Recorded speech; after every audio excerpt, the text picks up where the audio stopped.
Hey, what's up, everybody? BDF44 coming at you with another video. All right, so made a video a couple days ago about a coin that I locked up on, and I was just kind of messing around and found GYEN or GEYN. Always forget, but it turned out to be something called a stablecoin. Stablecoin is something that's meant to stay at the same price, and the more people buy it, the more they print more coins to keep it at a stable price. So it's kind of one of those things where a lot of people just, as soon as it was hit on Coinbase, they looked at the valuation in terms of it being under $100 million. They looked at the fact that it was, you know, at fractions of a cent, and purchased it up and ran it up into the sky just like they do everything else. Meme coins, meme stocks, all of that. It's done the same way. It's community based, and it's up to the community itself to promote and then pour their money into it and hold. And that's how they handled this particular coin as well. But unfortunately, it ultimately did what it was meant to do. So all those gains that everybody got, if they didn't sell out, they all tumbled back down to where the original price was, under a cent. Now, me personally, I got out of there, salvaged about maybe $20 when I realized what was going on. So all that money I was happy and celebrated about, saved none of it. It ran up to $400, hovered around $300, and I ended up selling it at like a $20 profit. So that was a total fail on my part. I should have listened to some of the people who were discussing what was going on, and I should have moved my money then. When I knew what it was, I kept my money in there because I figured, it's still going to run up. It's still, it's right now, it's FOMO. So as long as I keep an eye on it, it'll recover, because it had recovered twice. So I knew as long as Coinbase didn't do something about this, there was a chance it could recover. So I got out of there with the intention of coming back. Even though I knew what it was, I figured that this would still be possible, at least for the very short term. And most people did. And guess what? It did just that. Now, I had sold out, so I'm not a part of this, unfortunately. I did get duped to a degree, but not like what I'm about to explain to you. So everybody who held that thing and kept buying into it, let it drop all the way to 1 cent, they ended up somewhere during this process of yesterday having their entire position removed from all of their accounts. GYEN was delisted, and the money itself is unaccounted for. Now, here's the problem. I told you it run down to 1 cent, right? It run back up. Now, I don't know exactly how far it went, because by the time I've got this news, it had already been delisted.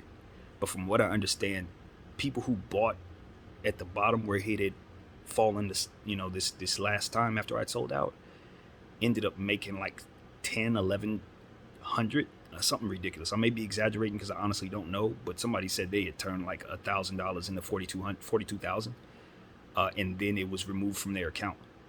Now, they can see in certain aspects of the app, like when you go to send your something out, like if you want to transfer your coins elsewhere, or if you want to take a look at your position, you will see GYEN there with the amount that was snatched out of your account, not the amount you put in, but what it was when they halted it and stopped the bleeding.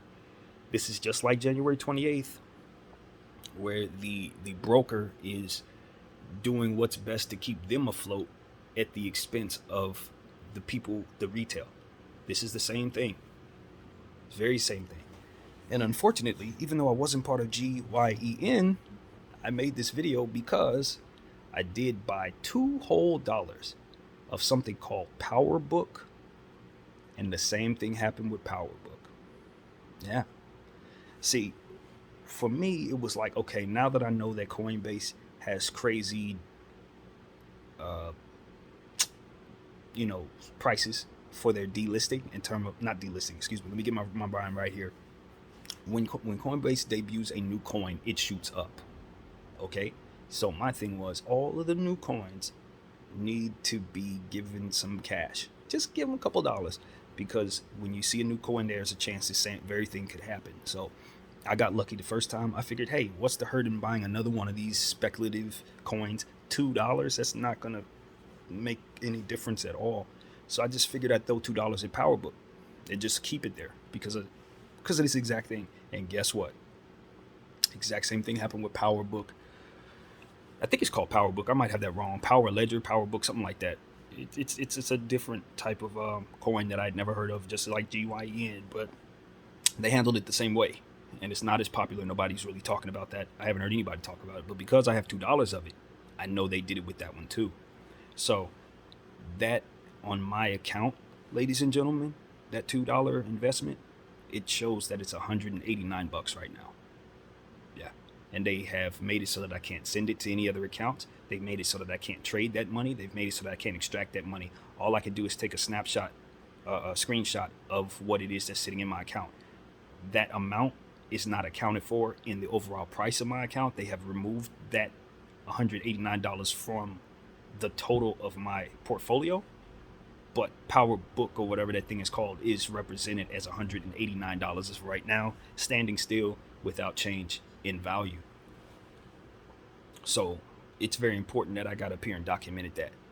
Too bad I didn't have the name of the stock itself, but I think it's called PowerBook or something like that. I think it's PowerBook, but nevertheless, I own $2 of it, and it's worth $189 according to that thing. No telling what it would actually be worth if they didn't do the halt. I don't know what my legal rights are, being that, obviously there's something malfunction. But if it's represented in what it is that I own at a value for which it displays, I'd expect that value to be given to me upon the end of this situation. I expect everybody else to get their money too. Some people got millions of dollars off of GYEN. Some people got thousands of dollars. I feel like I was screwed out of maybe roughly $200 given the fact that, I own this little PowerBook thing. But, when you really consider what happened, as a layman, I could claim ignorance. And I think a lot of us who bought GYEN could claim ignorance to a degree. But I think it should have been a bit more clear on Coinbase part, knowing that a lot of laymen do purchase these coins. People who are just fresh to the space, don't really know what they're dealing with, don't know the purpose of a safe coin or whatever the heck type of different things are going on out here. See, that's what's happening. People are getting involved in crypto, and they're applying very basic principles to purchasing crypto. Ooh, let me read up on what I have. Oh, okay, it looks pretty good. Look at the valuation. Oh, it looks pretty good. What's the line looking like? Oh, it looks good on the monthly chart and the weekly chart. Okay, let's purchase it. But when it comes to crypto, it's like you don't know what you're purchasing.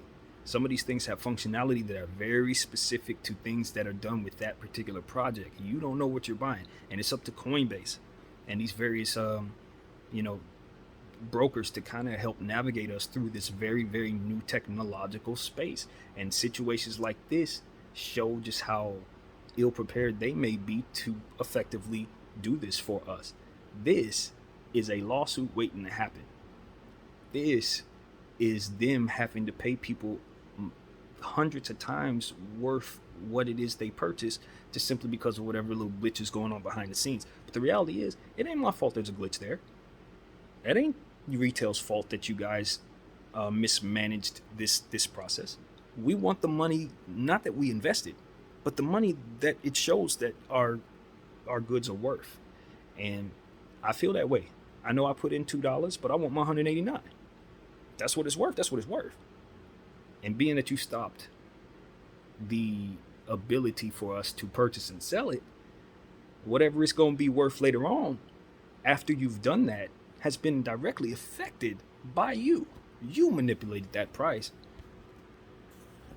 For better or for worse, whether it would be something that was out of hand beforehand or not.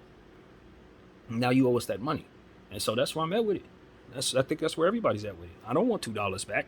And I certainly don't want my PowerBook, whatever, erased. I'm sure the GYEN people feel the same way. Especially if they put like $50 in there and it says they got money that can help pay whatever off. No, they got to give. Coinbase owes us all that money.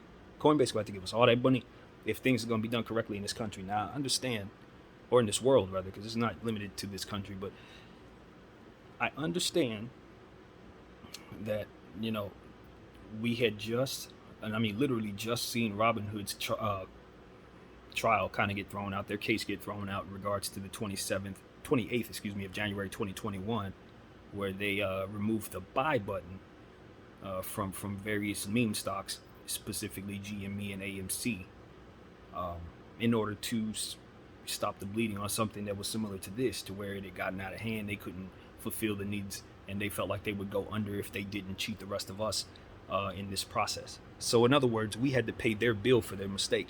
This is yet another one of those situations where retail is paying the bill um, for the broker's mistakes to help keep the broker alive. But if you look at the letter of the law and how things work, that's literally not how it's supposed to go. If you make a mistake, the people who pay into you, invest into you, are not supposed to be having that mistake come out of their pocket in this case. Not at all. This should be coming out of your pocket, or this should be coming out of those who you asked to help you's pocket, not the customer's pocket. Because the customer didn't make the mistake. We did the service of investing in something that you were providing, and we're getting kicked in the face because of it. So I don't know what the law says. Of course, I'm not a law person in any way, shape, or form, but what I can tell you is I know the difference between right and wrong, and this is wrong. This is disingenuous. This is bad business. This is me putting my money into you, you making mistakes with my money, and then making it so that my money paid for those mistakes. Nah, Coinbase. Nah, Robinhood. Nah, other brokerages who also did that on the 28th that nobody talks about, but I remember because I saw each and every one of y'all. Yeah, I paid attention to all the brokers that day. They did not halt as long as Robinhood, but they all did the same thing. I think the only one that I'm aware of that didn't do that was Fidelity. So, yeah, I'm an actual ape. This is ape stuff all over again. The very thing that turned me into an ape is the exact same thing we just experienced on a much lesser level with Coinbase, GYEN, and PowerBook, or whatever the hell the name of that thing is I own. And honestly, it's just one more reason why I'm involved in this. We've been getting cheated like this for a long time, and I think when it comes to crypto, the formula of cheating us this way is so detailed in the DNA of what it is that they're doing. It's there. The trail, the breadcrumbs are left behind, so we can actually see them making us pay for their mistakes. But the reality is, we've been paying for their mistakes for as long as they've been in business. This is how they operate. And luckily enough, NFTs and cryptos and all this stuff will allow us to see exactly how we're being cheated. So, that's what's happening here, man. Coinbase gonna have to figure that out, or they're probably gonna go belly up. I'm taking all of my money out of there if they don't get this right. Period. And I won't be coming back. There are other brokerages to mess around with crypto. I do not need them. I do not need them. And I understand they're trying to stop the bleeding, probably keep themselves from going under, but you have to explain to people what has happened to them and tell them where their money went. Not the money they invested, but the money it says we're earned based on what it is that we own. So if that's $50,000 from $100, that's what the hell you're supposed to be giving us. No excuses, nothing to talk about. And if there's any law out there that says that that's not what it's supposed to be, that's a bad law and it needs to be changed. Period. My name is BDF44. Thank y'all for watching. I'm out.